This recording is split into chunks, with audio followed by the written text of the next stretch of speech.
Hello good morning dear students. कैसे हो आप सभी प्यारे बच्चों। काफ़ी दिनों बाद आपसे मुलाकात हो रही है बच्चों। The video is for twelfth class. Twelfth class में एक आपने देखा होगा कि आरबीएससी का जो बोर्ड पैटर्न है ना ग्रामर का, उसमें प्रीपोजिशन जो टॉपिक था उसको हटा दिया ना, और प्रीपोजिशन की जगह पर क्या कर दिया, कंजंक्शंस का यूज़ किया है ना। प्यारे बच्चों, आपने देखा होगा सिंथेसिस में हमने क्या किया था, कंपाउंड और कॉम्प्लेक्स सेंटेंस बनाने के लिए कंजंक्शंस का ही यूज़ किया था ना। तो अलग से मुझे इस टॉपिक को पढ़ाने की आवश्यकता नहीं पड़ेगी, और आप लोगों को भी इसकी विशेष अलग से आवश्यकता बिल्कुल नहीं होगी। आप लोग क्लोज और सिंथेसिस वाले टॉपिक को ही ढंग से पढ़ लीजिए। उसमें पर्याप्त अच्छी तरह से आपको बताया गया है, सभी कंजंक्शंस का यूज़ आपको करके बताया गया है, तो वहीं से आपके बिल्कुल मार्क्स कंप्लीटली आ जाएंगे। ठीक है, तो अब ट्वेल्थ क्लास में जो 3 टॉपिक हैं वो पूरे हो चुके हैं, क्लोज, सिंथेसिस और कंजंक्शन, है ना। कंजंक्शन को मैंने क्लोज और सिंथेसिस के माध्यम से ही करा दिया है। अब एक टॉपिक और बचता है, और वो टॉपिक कौन सा है, फ्रेजल वर्ब का। कौन सा बच्चों, फ्रेजल वर्ब का टॉपिक है आपका फ्रेजल वर्ब्स। फ्रेजल वर्ब्स को अनुबंधीय क्रियाएं कहते हैं, अनुबंधीय क्रियाएं कह सकते हो। ठीक है बच्चों, फ्रेजल वर्ब की बात करेंगे तो सबसे पहली बात तो ये है कि फ्रेजल वर्ब क्या है।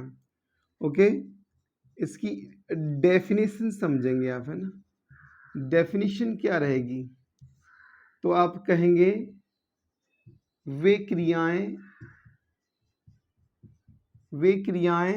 जो किसी एडवर्ब या प्रीपोजिशन, वे क्रियाएं जो किसी एडवर्ब या प्रीपोजिशन के योग से बनती हैं। वे क्रियाएं जो किसी एडवर्ब या प्रीपोजिशन के योग से बनती हैं उन्हें फ्रेजल वर्ब कहते हैं। ठीक है बच्चों, ऐसी क्रियाएं हैं जो किसी एडवर्ब या प्रीपोजिशन के योग से बनती हैं। ठीक है, तो इन्हें क्या बोलते हैं, हम फ्रेजल वर्ब कहते हैं। जैसे एग्जाम्पल देख सकते हो बच्चों, आप एग्जाम्पल लें हम, जैसे she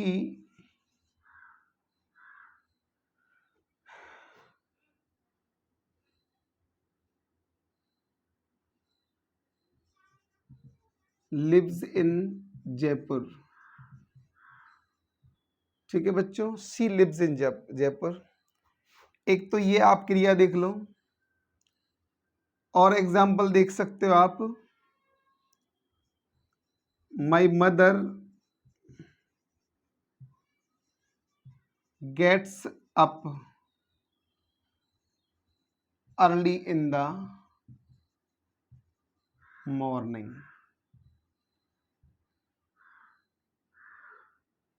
she has to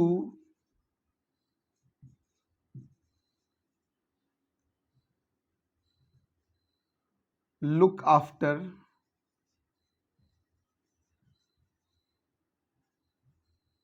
a large family।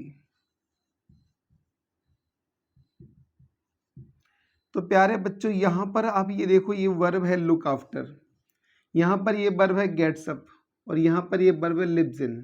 ठीक है बच्चों, तो यहां ये जो वर्ब है ये है सी लिव्स जयपुर, नहीं हो सकता है ना, तो सी लिव्स इन ही होगा, और इसीलिए ये कौन सी वर्ब है, फ्रेजल वर्ब है। यहाँ पर गेट्स अप मीन्स जागना होता है, गेट मीन्स प्राप्त करना होता है, लेकिन गेट्स अप मीन्स जागना होता है। ठीक है, यहाँ लुक का मतलब होता है देखना, और लुक आफ्टर का मतलब होता है देखभाल करना। तो सामान्यतः ये क्रियाएं जो होती हैं इनके साथ में या तो कोई एडवर्ब जुड़ा होता है या कोई प्रीपोजिशन जुड़ा होता है। जैसे यहाँ पर आप देख सकते हो इन जो है वह क्या है, प्रीपोजिशन भी है, और देखो बच्चों अप जो है वो प्रीपोजिशन भी है, आफ्टर जो है वो प्रीपोजिशन भी है, और आफ्टर बच्चों एडवर्ब भी है। ये तीनों के तीनों जो शब्द आप देख रहे हो इन, अप, आफ्टर, ये ना केवल प्रीपोजिशन है बल्कि ये एडवर्ब भी है, क्योंकि ये इन जो है वो कहाँ का आंसर है, अप भी कहाँ का आंसर है और आफ्टर भी कहाँ का आंसर है। तो बच्चों कब, कहाँ, कैसे, कैसे, इनका जो जवाब होता है ना वो क्या होता है, एडवर्ब होता है। इनका जवाब क्या होता है, एडवर्ब होता है। तो सी लिव्स इन जयपुर, तो इन जो है किसका किसका क्वेश्चन करेंगे, कहाँ का। तो आप देख सकते हो इन जो है प्रीपोजिशन भी है और एडवर्ब भी है। ठीक है, याद रखिएगा अप यहाँ पर प्रीपोजिशन भी है और एडवर्ब भी है।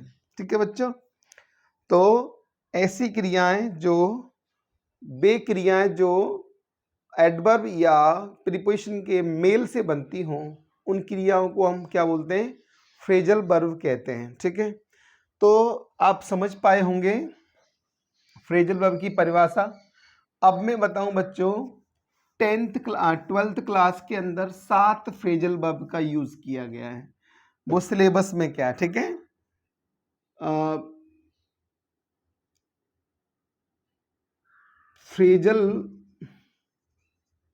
Phrasal verbs in the syllabus of 12th English, यानी 12वीं की जो 12वीं क्लास की जो सिलेबस है उसमें कौन कौन सी फ्रेजल वर्ब शामिल हैं, है ना, वो आप देख लीजिए। तो इसमें बच्चों 7 फ्रेजल वर्ब हैं। There are 7 phrasal verbs included in 12th class,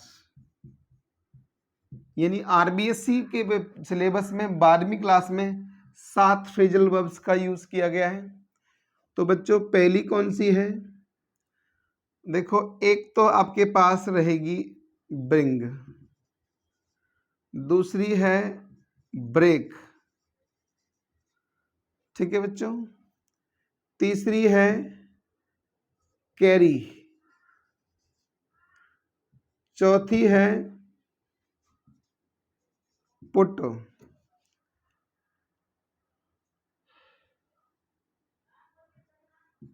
पांचवी है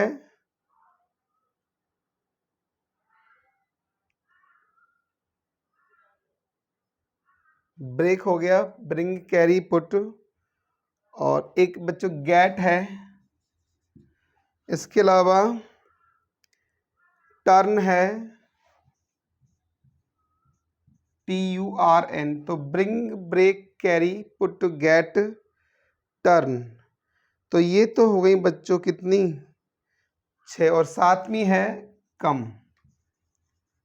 ये 7 फ्रेजल वर्ब बच्चों 12th के सिलेबस में शामिल हैं। ठीक है, तो अब इन 7 फ्रेजल वर्ब से कितनी जो वर्ब्स बनेंगी और कौन कौन सी वर्ब से इंपॉर्टेंट होंगी मैं वही आपको बताऊंगा। ठीक है, तो हम एक टेबल बनाएंगे, है ना, और इनका अर्थ समझेंगे। 7 फ्रेजल वर्ब्स को 12th में शामिल किया गया है, bring, break, carry, put, get, turn और कम। ठीक है, रही बात कि ये क्वेश्चन बोर्ड में कैसे आएगा, मैं बता दूं आपको। टाइप ऑफ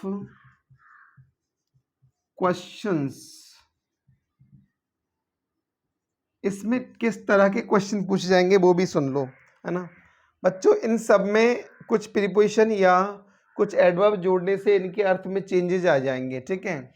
जैसे मान लो आपको क्या है, ऐसे आएगा, एग्जाम्पल के तौर पे बताऊं, पहली नंबर पर टाइप में पहले क्या आएगा, है ना, ब्रैकेट में केवल वर्ब दी गई होती है, वर्ब दी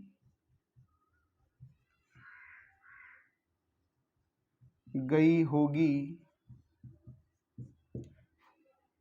हमें सही प्रीपोजिशन या एडवर्ब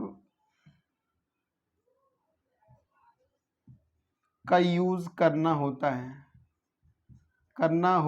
है एवं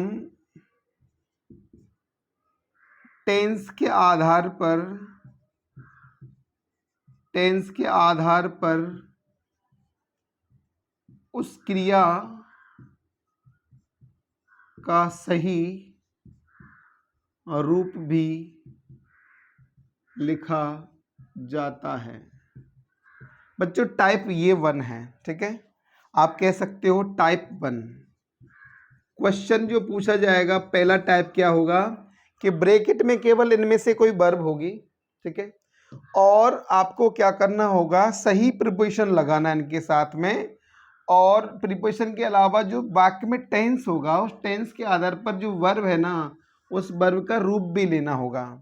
तो हमको इनकी तीनों फॉर्म भी पता होना चाहिए, ठीक है बच्चों। हमको पता है ब्रिंग की सेकंड फॉर्म ब्रॉट होती है और थर्ड भी ब्रॉट होती है, ब्रेक की सेकंड फॉर्म ब्रोक होती है और थर्ड ब्रोकन होती है, कैरी की कैरिड होती है और कैरिड होती है, पुट की तीनों एक जैसी होती है, फॉर्म एक जैसी होती है, गेट की गॉट गॉट गॉट, टर्न की टर्न्ड टर्न्ड टर्न, और कम केम कम, ये तीनों फॉर्म भी हमें आनी चाहिए।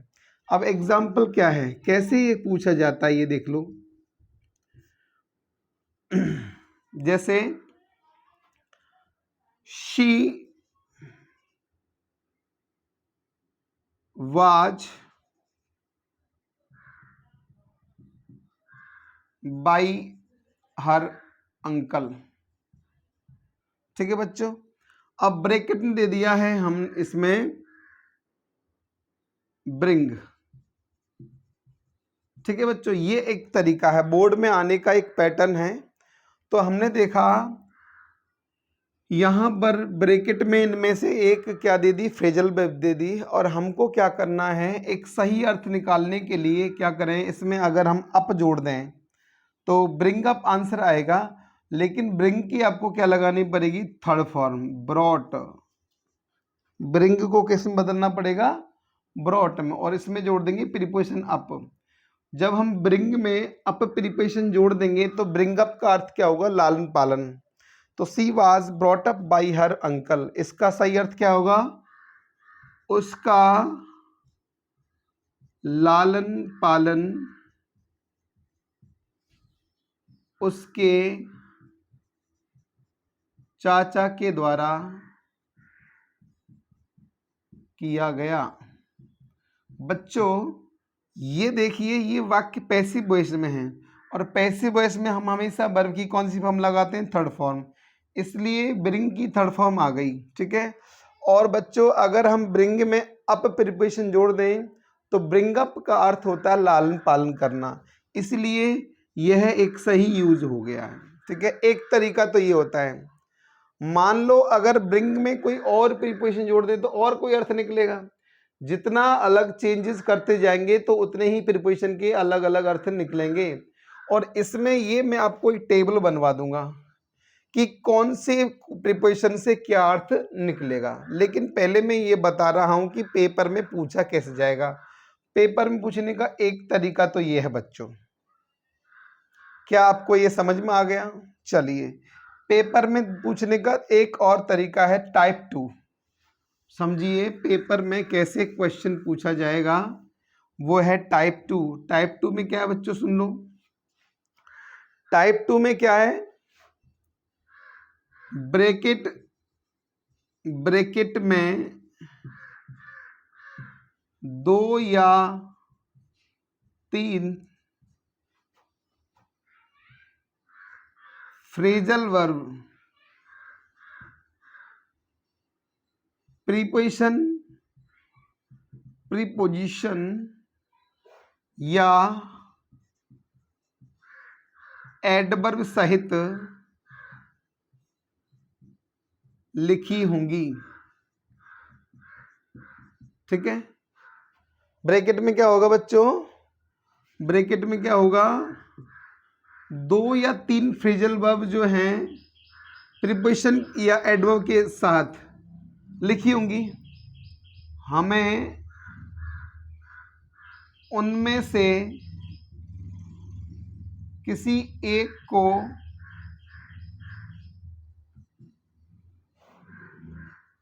चुनना होगा,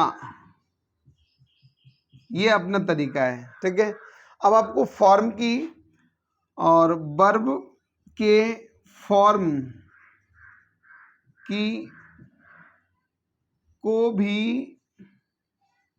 चेंज नहीं करें, ये ध्यान रखना। ब्रैकेट में 2 या 3 फ्रेजल वर्ब होंगी प्रीपोजिशन सहित या एडवर्ब सहित होंगी वो, और हमें उनमें से किसी एक को चुनना है। ठीक है, और हो सकता है मतलब फिक्स है कि उसमें आपको वर्ब की फॉर्म चेंज नहीं करनी, जो फॉर्म उसमें दे दी उसी का प्रयोग करना है। एग्जाम्पल देखेंगे आप कैसे। एग्जाम्पल में देखो बच्चों, लिखा है last day a thief my house. अब ब्रैकेट में बच्चों दे रखा है ब्रोक आउट और ब्रोक अप। तो बच्चों यहां देखो, आपने तीनों में एक ही फॉर्म में ब्रोक, सेकंड फॉर्म में लास्ट डे जो है पास्ट सिंपल टेंस को बता रहा है, इसलिए यहां ब्रोक तो सही है। वैसे भी मैंने आपको बताया था कि आपको चेंज करने की आवश्यकता ही नहीं है, वर्ब की जो फॉर्म है वो उसको वही रखना है। तो BROKE ब्रोक। अब बच्चों इनटू, अब मैं अभी पढ़ाऊंगा ना आगे टॉपिक, जब पता चलेगा कि अगर इसके साथ में इनटू जोड़ दें तो इसका अर्थ क्या होता है, चोरी करना। ब्रोकआउट का मतलब क्या है बच्चों, छुड़ाकर, सॉरी, बीमारी का फैलना।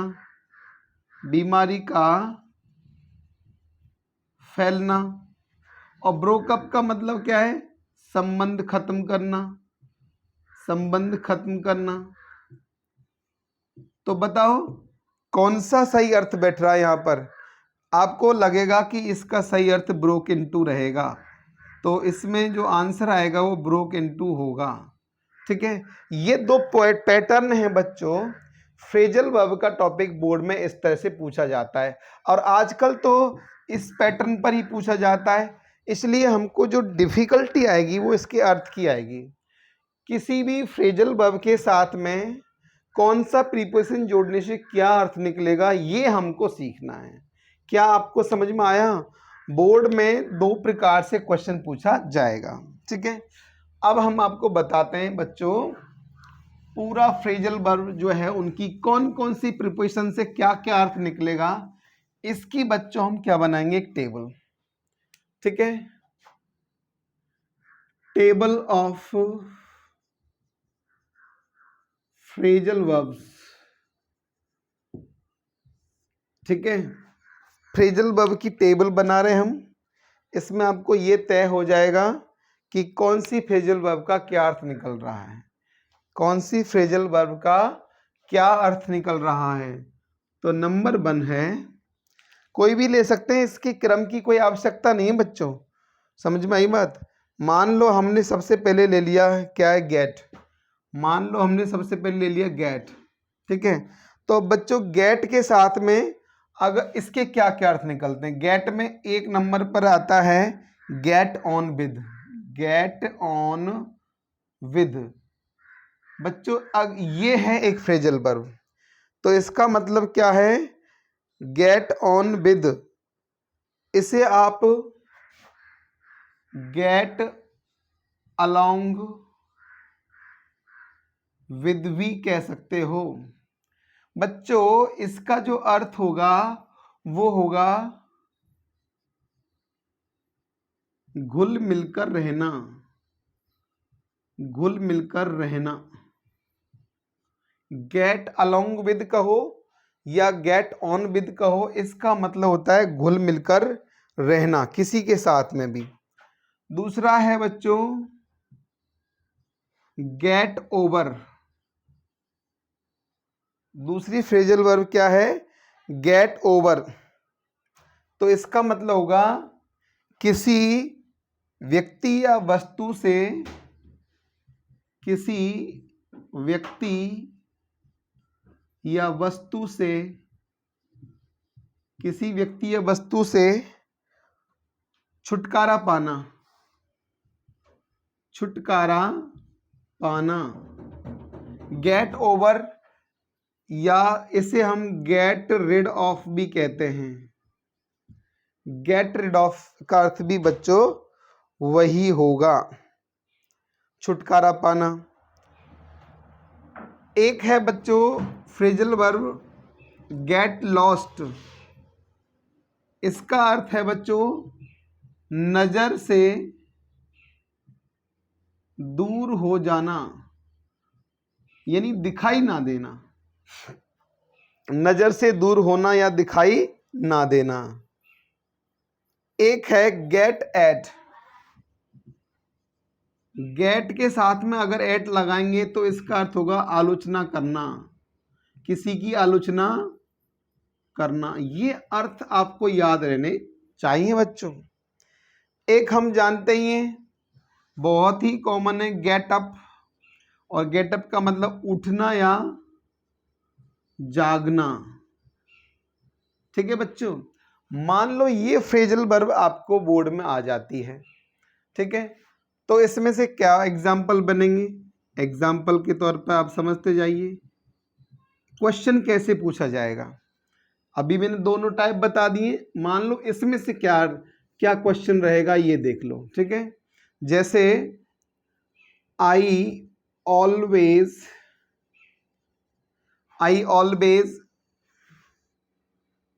My friends. ओके बच्चों, अब ब्रैकेट में आपको दे दिया उसने क्या, गेट। ठीक है, तो ये पहली टाइप का एग्जाम्पल है, यानी पहली टाइप में क्या बताया मैंने कि ब्रैकेट में केवल इसमें से गेट दे देगा या ब्रेक दे देगा, कोई सी दे देगा। मान लो इसमें गेट दे दिया, तो अब हमें खुद को चुनना होगा कि इसके साथ में ये लगाना है या ये लगाना या ये लगाना या ये लगाना है, इसके साथ में कौन सा प्रीपोजिशन लगाना है जिससे कि इसका सही अर्थ निकल पाए। तो आई ऑलवेज गेट का अर्थ अगर हम यहां लें घुल मिल कर रहना तो ज्यादा सही रहेगा। ठीक है, तो इसका अर्थ क्या हो जाएगा, मैं सदैव अपने मित्रों के साथ घुल मिलकर रहता हूं। तो रहता हूं में प्रेजेंट सिंपल टेंस आ रहा है। ऑलवेज से बच्चों क्या पता चलेगा कि ऑलवेज से तो हमेशा ये पता चलता है कि प्रेजेंट सिंपल टेंस है, इसलिए इसमें तो फर्स्ट फॉर्म आएगी। तो आंसर आएगा get on with, get on with. और देखिए बच्चों हम लिख दें, अगर लिख दें ऐसे शी ऑलवेज हर फ्रेंड्स लिखा होता तो बच्चों यहां फिर गेट दे दिया उसने ब्रैकेट में, तो आता तो वही गेट ऑन विद आता मान लो, लेकिन अब यहां शी जो है एक वचन करता है और प्रेजेंट सिंपल टेंस है तो इसलिए एस लगेगा। तो इसका सही आंसर क्या होगा, गेट्स ऑन विद। क्या होगा, गेट्स ऑन विद। ये बात आपको अच्छी तरह से समझ में आ जानी चाहिए। और एग्जाम्पल देखिए बच्चों, इसके दिया है my mother dot dot dot और ब्रैकेट में दे दिया मान लो 7:30 AM, ब्रैकेट में दे दिया उसने, और बढ़ा दूं लास्ट डे, पिछले दिन की बात कर रहे हैं, तो ब्रैकेट में दे दिया उसने गेट। ठीक है बच्चों, अब आप ये देखिए कि इसमें टेंस कौन सा है। अब देखोगे लास्ट डे पास्ट टेंस है तो इसकी सेकंड फॉर्म लगानी पड़ेगी, और गेट की सेकंड फॉर्म क्या होगी बच्चों, गॉट। क्या होगी, गॉट। लाइट और चली गई। गेट की सेकंड फॉर्म गॉट है, तो माई मदर गॉट, एट भी लगेगा ना, तो गॉट के साथ में क्या लगाएंगे, up. My mother got up at 7:30 AM। ठीक है बच्चों, एट तो दिया हुआ है ना, माई मदर, और यहाँ गॉट क्यों लगेगा, क्योंकि ये सेकंड फॉर्म के लिए आता है। लास्ट डे अगर किसी वाक्य में होगा तो पास्ट सिंपल टेंस दिखाई देगा, और पास्ट सिंपल टेंस दिखाई देगा तो हमें सेकंड फॉर्म लगानी पड़ेगी। ठीक है, अगर मान लो इसका एग्जाम्पल आए तो कैसे दिया जाएगा, जैसे you will have to your enemies. अर्थ क्या निकलेगा, you will have to your enemies. तो अगर आपने ये अर्थ निकाला कि आपको अपने मित्रों के साथ गुलमर कर रहना होगा तो आप ये लगा सकते हो। अगर आपको लगे कि आप ये अर्थ निकाला चाहो कि छुटकारा पाना चाहते हो तो आप ये अर्थ लगाओ। लेकिन आपको देखा है फ्यूचर टेंस आ रहा है और टू के साथ तो हमेशा फर्स्ट फॉर्म आएगी, तो गेट तो रहेगा गेट ही। You will have to get, और गेट के साथ में क्या लेंगे, गेट ओवर लगा सकते हो। ठीक है बच्चों, या गेट रिड ऑफ भी कर सकते हो, गेट ओवर योर फ्रेंड्स। आपको अपने मित्रों से छुटकारा पाना, सॉरी अपने मित्र नहीं दुश्मन, एनिमीज, अपने शत्रुओं से छुटकारा पाना होगा। तो ये थी बच्चों कौन सी फ्रेजल वर्ब थी, गेट। यानी जैसा अर्थ होगा वैसा ही प्रिपोजिशन आपको लगाना है, यानी आपको सोचना पड़ेगा। मान लो यही क्वेश्चन दूसरे तरीके से आए तो क्या आंसर रहेगा, ये देखो जरा आप। जैसे एग्जाम्पल और दे रहा हूं मैं, शी सजेस्टेड अस टू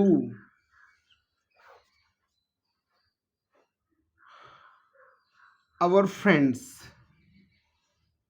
बच्चों ब्रैकेट में जो दिया है वो क्या दिया है ये देखो, एक तो दिया है गेट रिड, सॉरी एक तो दिया है gate eight,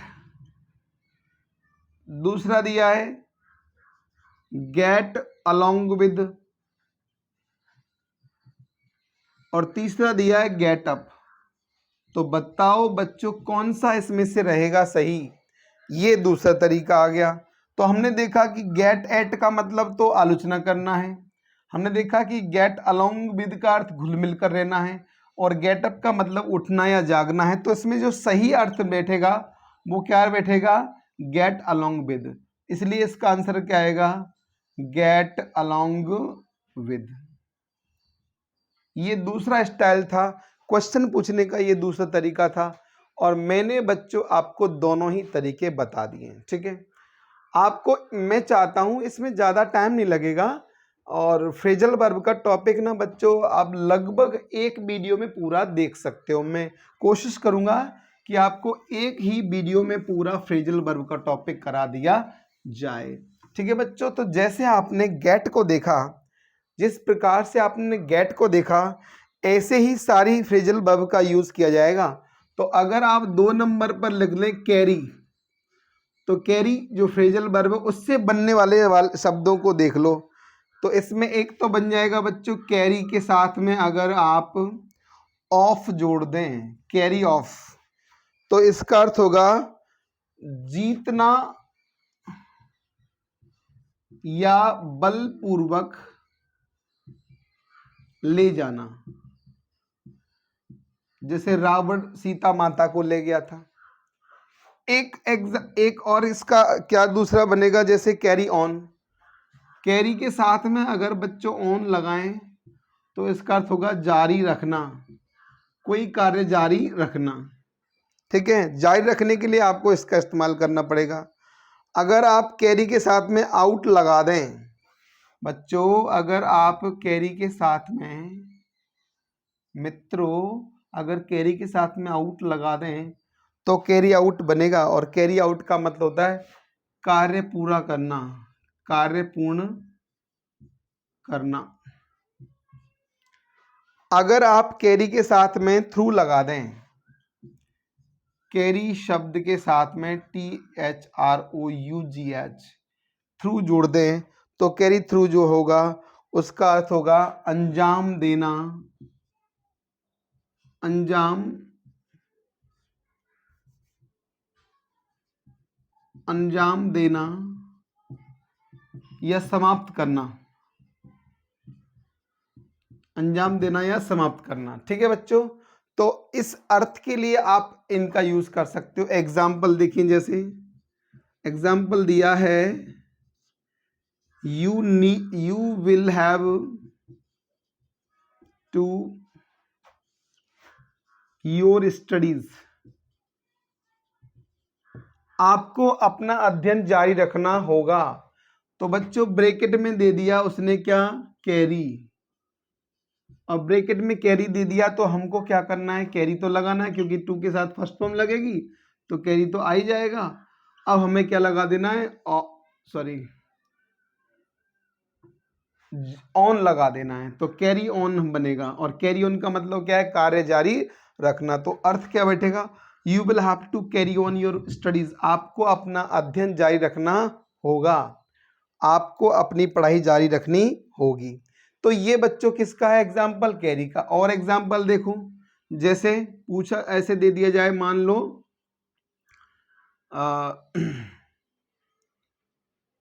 she her task last day, और मान लो बच्चों ब्रैकेट में दे दिया जाए आपको क्या, कैरिड थ्रू या कैरिड आउट, या आपको दे दिया जाए कैरिड ऑन। तो इनमें तीनों में से सही क्या बैठेगा, आप बताएं मुझे। आपको पता है कि जब यहाँ पर तीनों में सेकंड फॉर्म लग रही है तो कोई दिक्कत नहीं, कैरिड तो कंपल्सरीली आएगा ही आएगा। अब आप देख लो, कार्य पूरा करने के अर्थ में आप दे सकते हो इसका थ्रू का यूज, तो इसका सही आंसर होगा through, carry through, THROUGH, THROUGH। तो इस तरह से देखो बच्चों, ये जो है क्या है, आपने देखा कैरी फ्रेजल वर्ब का आपने यूज इस तरह से देखा, आप ऐसे यूज कर सकते हो। इसके अलावा अगली जो फ्रेजल वर्ब है वो हम लेते हैं, इसको मैं हटा दूं।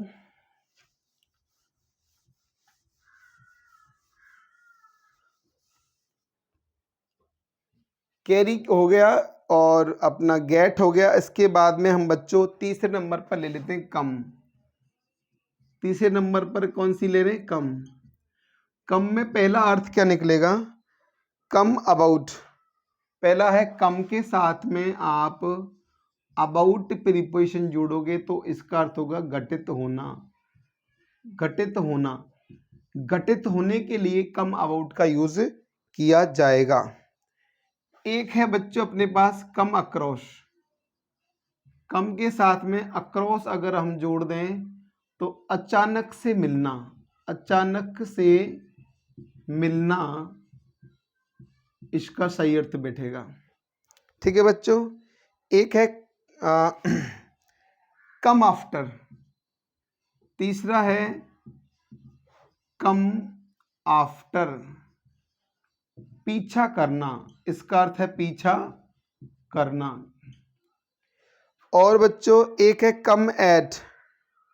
कम एट, कम के साथ में एट लगाएंगे तो आक्रमण करना अर्थ बैठेगा, आक्रमण करना। ठीक है, किसी पर अटैक करने के लिए। कम डाउन का मतलब होता है कीमत कम होना, कम डाउन, कीमत कम होना, ये अर्थ हो गया। 6 जो अर्थ है बच्चों, come up with, come up with, इसका अर्थ होगा विचार उत्पन्न करना, कोई विचार उत्पन्न करना। ठीक है बच्चों, तो इन अर्थों को व्यक्त करने के लिए ये इन अर्थों को व्यक्त करने के लिए ये प्रीपोजिशन जोड़ सकते हैं। ये ऐसे क्वेश्चन, इसमें से क्वेश्चन कैसे पूछा जा सकता है आप देख सकते हो। जैसे किसी का फोन आ गया, हाँ भैया आ रहा हूँ मैं, एक क्लास रह रही, मेरी क्लास चल रही है अभी, तो 5 मिनट और ले रहा हूँ भैया, 5 मिनट बस, हाईएस्ट 5 मिनट से ज्यादा नहीं लूंगा। ठीक है भैया। एग्जाम्पल देखिए बच्चों, इसमें क्या लग सकते हो,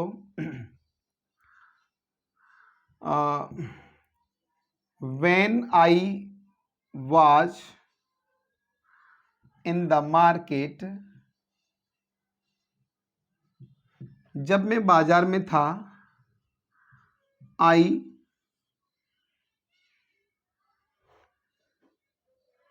an old friend, ठीक है, एक पुराना मित्र मुझे अचानक से मिला, तो ये अर्थ निकालेंगे। ब्रैकेट में वो आपको कम देगा, हमें क्या करना है, इसमें पास्ट टेंस आ रहा है, इसलिए यहाँ पर हम क्या लगाएंगे बच्चों, सेकंड फॉर्म लगाएंगे, और अक्रॉस प्रीपोजिशन लगाएंगे, तो अचानक से मिलना इसका क्या बैठ जाएगा, अर्थ बैठ जाएगा।